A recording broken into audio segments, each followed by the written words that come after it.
Agenda ESG tem começo, meio e não tem fim.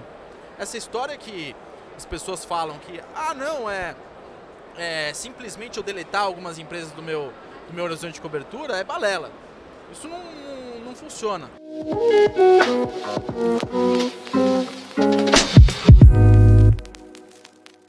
Boa tarde a todos, mais um Eleven Convida. Estamos hoje com o Luiz Aires, sócio da RPS Capital, um grande amigo meu, conheço há vários e vários anos. Verdade. O Luiz, assim como eu, um grande fã de automobilismo também, Verdade. grande fã do Ayrton Senna, do Emerson, do Piquet, do automobilismo nacional brasileiro.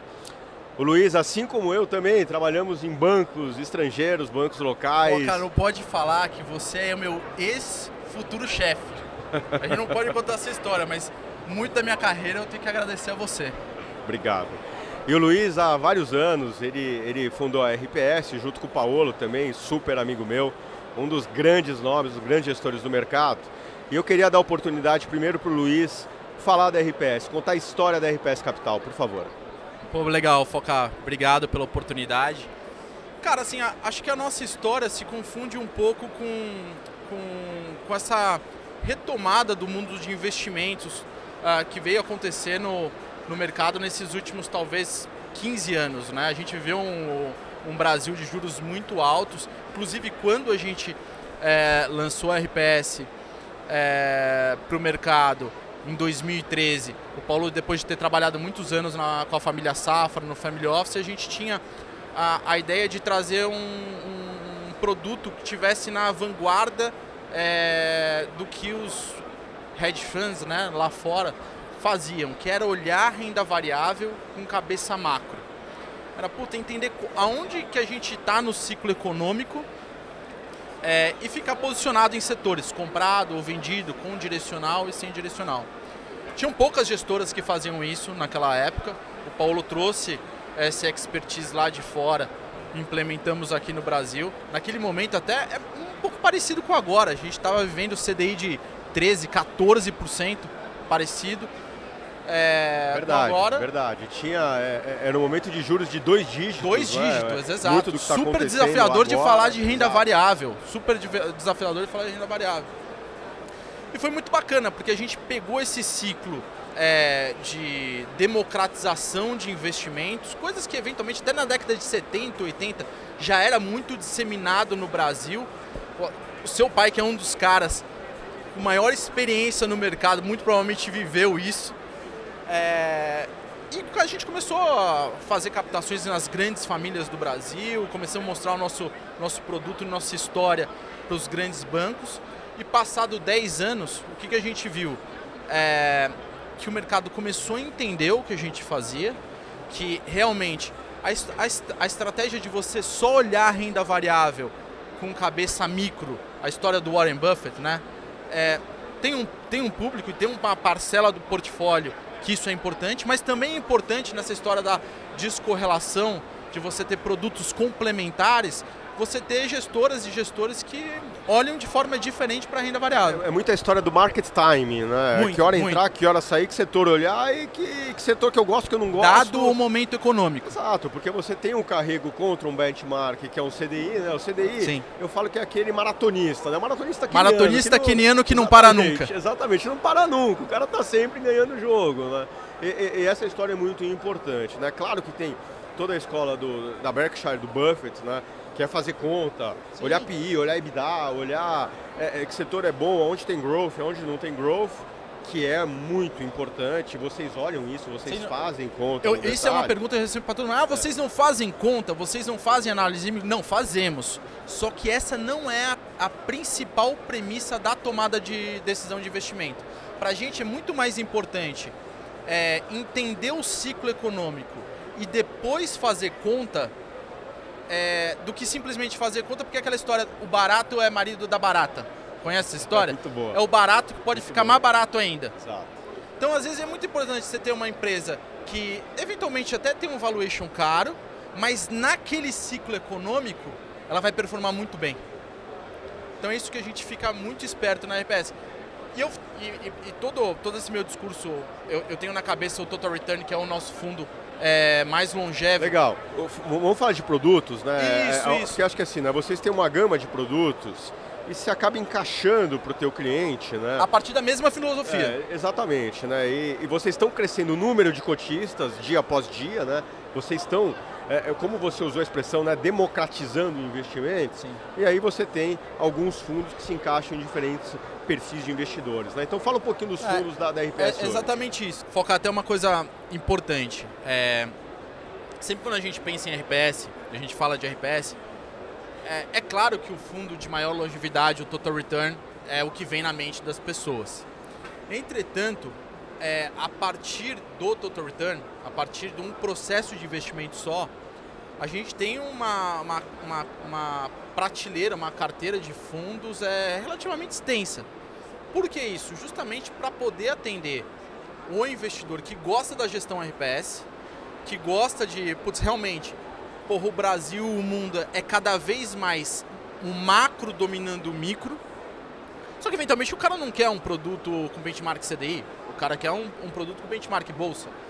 Não necessariamente o cara quer ficar 100% comprado na bolsa, eventualmente o cara gosta de um fundo de ações com menos risco. E para isso existe o benchmark, a volatilidade, controle de risco. Exatamente. Né? Porém, com o DNA da RPS, que é olhar renda variável com cabeça macro. Então o que a gente faz lá? A gente tem um processo de investimento só. Isso acaba culminando no Total Return, que é a junção de uma análise macro, top-down, de uma análise micro Brasil e de uma análise micro global. A gente faz também investimento fora do Brasil. E aí o investidor tem isso dá o Total Return, acaba surgindo o Total Return. Só que o Total Return ele é um produto com uma volatilidade relativamente alta. Ele tem 10% de volatilidade esperada. Produto para público qualificado. O que a gente faz? A gente tem a versão Equity Hedge, que é aí aproximadamente uns 60% do Total Return, que busca aí por volta aí de 4,5%, 5% de volatilidade, que é risco, tá? As pessoas falam assim, não, mas esse fundo é o fundo mais mansinho, nenhuma, 5% com CDI de risco ali de 12, 13, é um fundo que vai buscar... CDI mais 4, CDI mais 5. 4, 5, é muito bom, muito bom, mais que renda fixa, exatamente, só que ele é enquadrado para o público geral, que é a maioria das pessoas. Além disso, a gente tem a versão PGBL e VGBL dele. Ele está em todas as plataformas. Que é a Previdência. Que é a Previdência. Está em todas as plataformas. É um produto que a gente já lançou aproximadamente em quase todos os bancos, que vai muito bem. De novo, é um produto para buscar aí CDI mais 4, algo nesse sentido. Isso a gente está falando de multimercado, tá? Só que tem gente que olha a RPS e fala assim, os caras são um caso de renda variável. Os caras olham renda variável com cabeça macro. Poxa, eu já tenho todo o meu portfólio dos ótimos caras fundamentais. Foram nossos clientes. Constellation, Dynamo, Atmos. Os caras 10, top. Que tem assim como o Buffett, tem o público deles, o público adequado. Tem que ter na carteira, tem que ter na carteira. Dúvida nenhuma. Tem que ter na carteira. Só que a nossa filosofia é complementar a isso. Você pode ter esses caras que são muito bons e ter um pouco de RPS long only ou long bias, que no caso a gente tem também fundos long only ou long bias, com esse viés mais top-down. E aí fazer a história da descorrelação. De montar a carteira de forma descorrelacionada. E é por isso que na RPS tem os fundos multimercado, Total Return, Equity Hedge, Previdência Absoluta. E aí no mesmo processo de investimento a gente dá mais risco, a gente coloca um pouco mais de bolsa, mais renda variável, para aumentar a volatilidade. O Total Return, eu acabei de falar que tem 10% de volatilidade esperada, um long buy já tem 15%. Então ele tem um pouquinho mais de risco, já é para classe de ações, ou o nosso long only. Um pouco menos que a bolsa, né? Um pouco menos. Exatamente. Ou o nosso long only, que aí é risco bolsa. E o que é o nosso long only? É exatamente a parte de ações Brasil do Total Return. Detalhe, é para público institucional também. Então hoje na RPS eu tenho um processo de investimento só, eu tenho uma filosofia top-down em renda variável, você escolhe qual benchmark, qual que é a bolsa e qual público. Tem o público geral, público qualificado ou institucional que a gente atende também. Legal. Muito bem explicado a história da RPS, os produtos. Agora eu vou explorar um outro tópico, mudar de assunto, que é uma coisa que eu sei que você gosta, você se interessa. Já sei que você falou aí com alguns participantes, que é a parte política. Você acabou de tocar no macro, né? Como é que o macro influencia tomadas de decisões. Eu queria a opinião do Luiz sobre essa polarização, né? Tudo que a gente vai viver, eu acho que já estamos vivendo, né? E o que vem nos próximos meses. Você sabe, Foca, assim, que é uma coisa interessante. Normalmente as casas de renda variável não gostam desse tema porque falta previsibilidade. Só que o Brasil é um país imprevisível. Então, no final das contas, a gente um pouco se acostumou com essa forma de fazer gestão. A gente leva muito em consideração o que acontece na política. Porque não dá para você dizer que se você vai investir nessas empresas de longa duração no Brasil,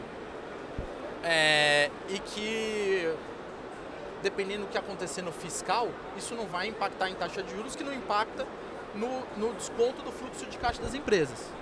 Então, cara, isso é uma coisa muito importante para a RPS, sim. A gente olha e dedica um orçamento de tempo para fazer análise política. A gente tem 3 pessoas no time econômico só olhando isso. Cara, o que a gente está vendo no cenário hoje?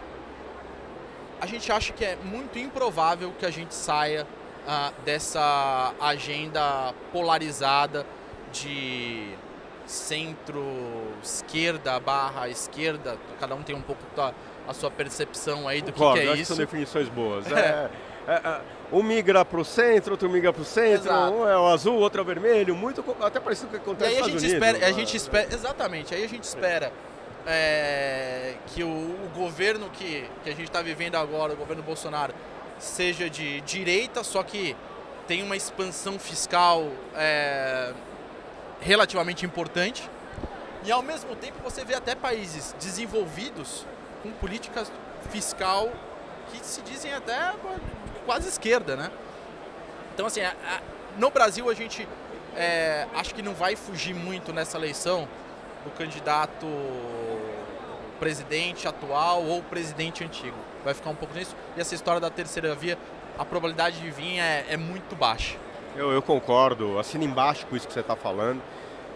Eu acho que essa visão da polarização é aquilo, tem que compor com o centrão, não tem muita opção, não tem para onde, não tem muito para onde correr.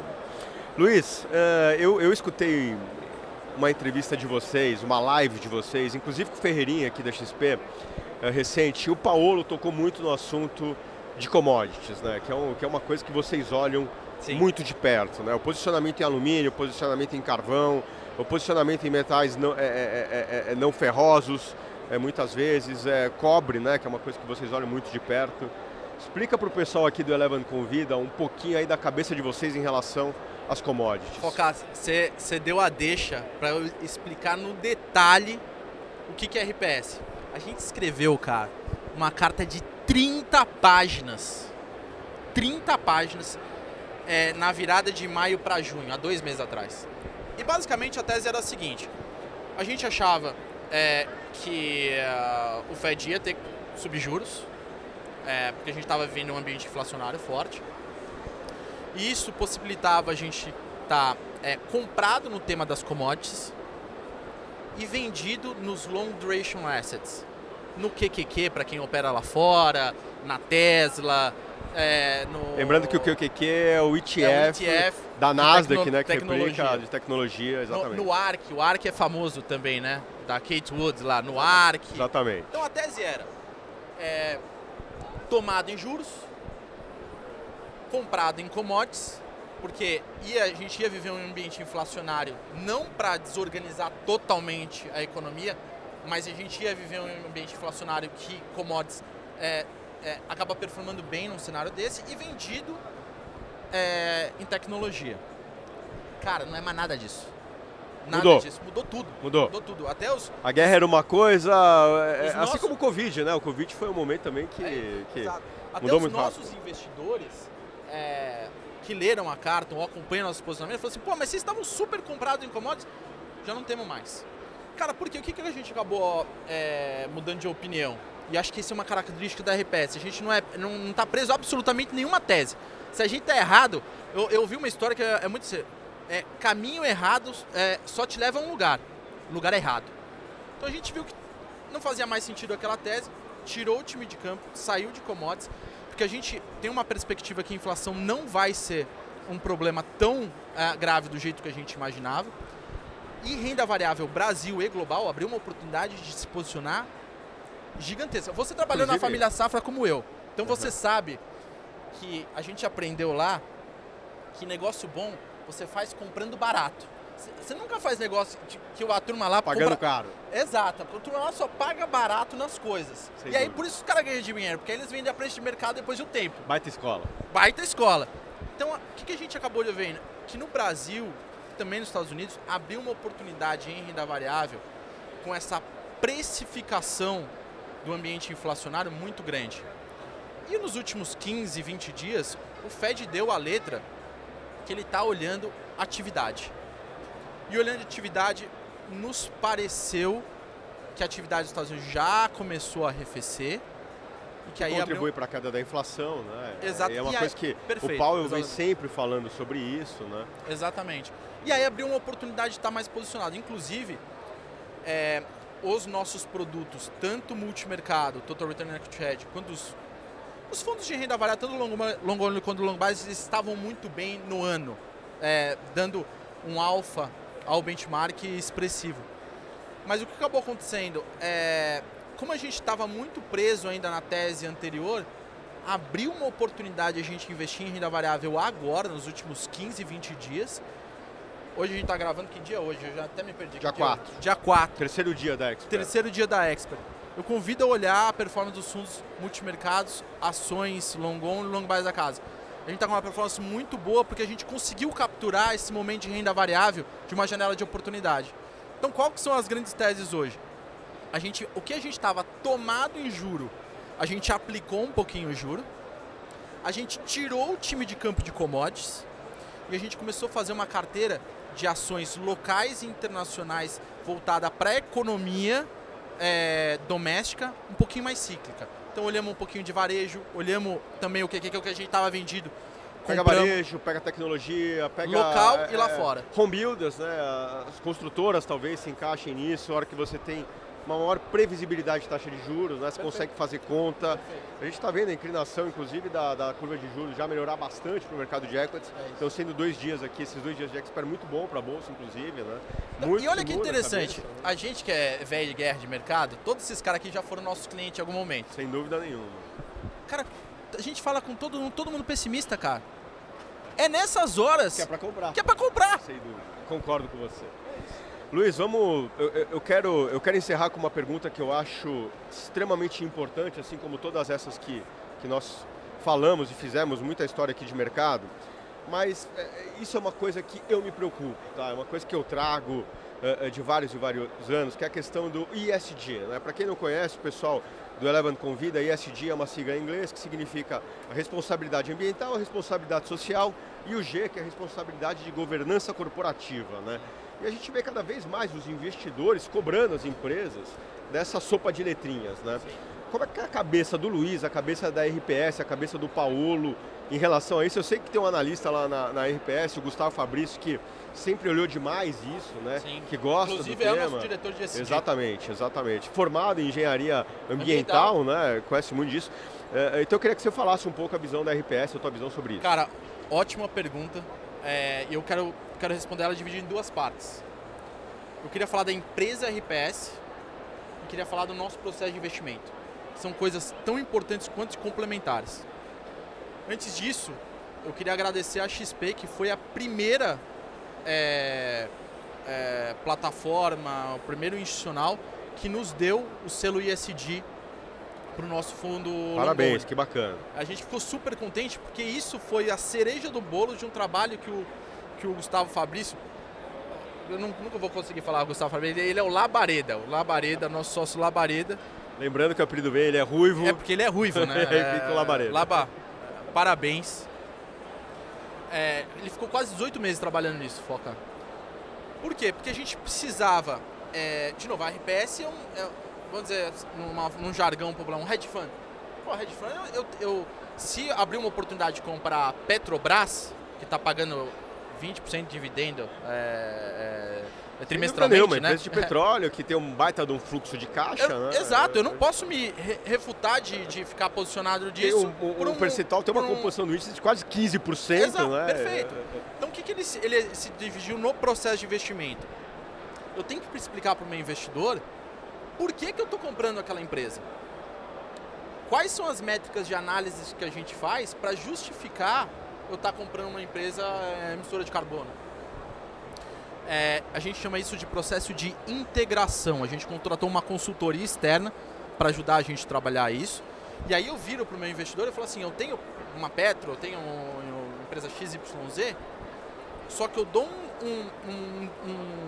um acréscimo na taxa de desconto, quando eu vou descontar os fluxos de caixa, muito maior do que uma empresa que é reconhecida no ESG.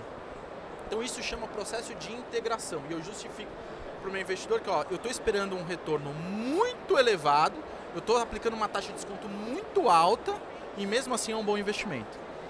Isso a gente contratou uma consultoria chamada Novari para nos ajudar, isso foi feito a 4 mãos. E ele toca essa agenda junto com o time de análise da RPS. Então isso tá sendo...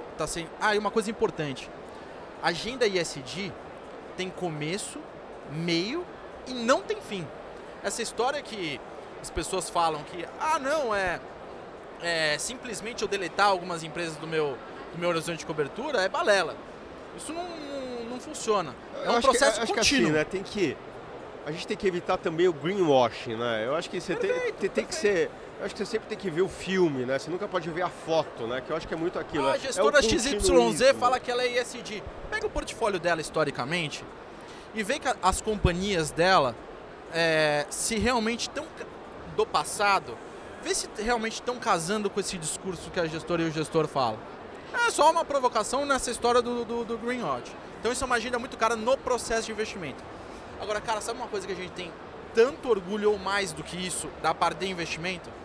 A governança corporativa da RPS. Porque você sabe bem, cara, gestora de investimento é um negócio de pessoas. Sem dúvida, é um partnership, né? Que todo mundo fala que tem. Aí eu vou te perguntar, você conhece qual que é o turnover, a ciclicalidade do sócio da RPS? Você sabe a resposta? Não tem, praticamente zero. Tem. Zero. Zero. É isso. Me fala de um sócio controlador, e aí eu vou ter que puxar o saco do Paolo, que se diluiu de 80%... Um abraço pro Paolo, né, que ele não está aqui agora, abraço mas depois de entrevistar o Paolo, né? Me fala um sócio-chefe que saiu de 80% do controle da empresa para 30% ao longo de 10 anos. Essa é a proposta do partnership, essa é a proposta do alinhamento. Exato. E como você falou, a governança corporativa. Como você trata, né, o Isso teu não quer dizer que não tem arranca-rabo lá, viu? A gente brinca com o Paulo Italian Mode lá, é porrada todo dia, foca. O arranca-rabo, ele é pró-cotista. Sem dúvida, sem dúvida. A discussão em Morning Call, a discussão de posicionamento, a discussão de papel, é sempre pró-cotista. Super importante isso nessa linha. Luiz, a gente está chegando aqui ao final, já está dando o seu horário. Você tem agora uma outra palestra. Só queria falar uma última coisa, que é uma coisa importante. Você falou de ESG. Filantropia, cara. Isso é uma agenda que a gente sempre fomentou na RPS. Então, além de governança, a gente... É a história do inglês lá do give back, né? Eu convido as pessoas para entrar no nosso site e conhecer os projetos que a gente ajuda. Legal. Então, assim, são 3 partes que a gente falou, né? Que é o ESG da gestão, que é como você retorna dinheiro e valor para o cotista. É isso. É o ESG, que é a governança corporativa dentro da empresa, do partnership. E por último, para a sociedade, a responsabilidade com a filantropia. Luiz, te agradeço. Em nome da Eleven, obrigado por participar desse nosso bate-papo, desse Eleven Convida. Obrigado a você, obrigado ao Dato, que é um líder. Combinado. Valeu. Valeu. Obrigado, cara.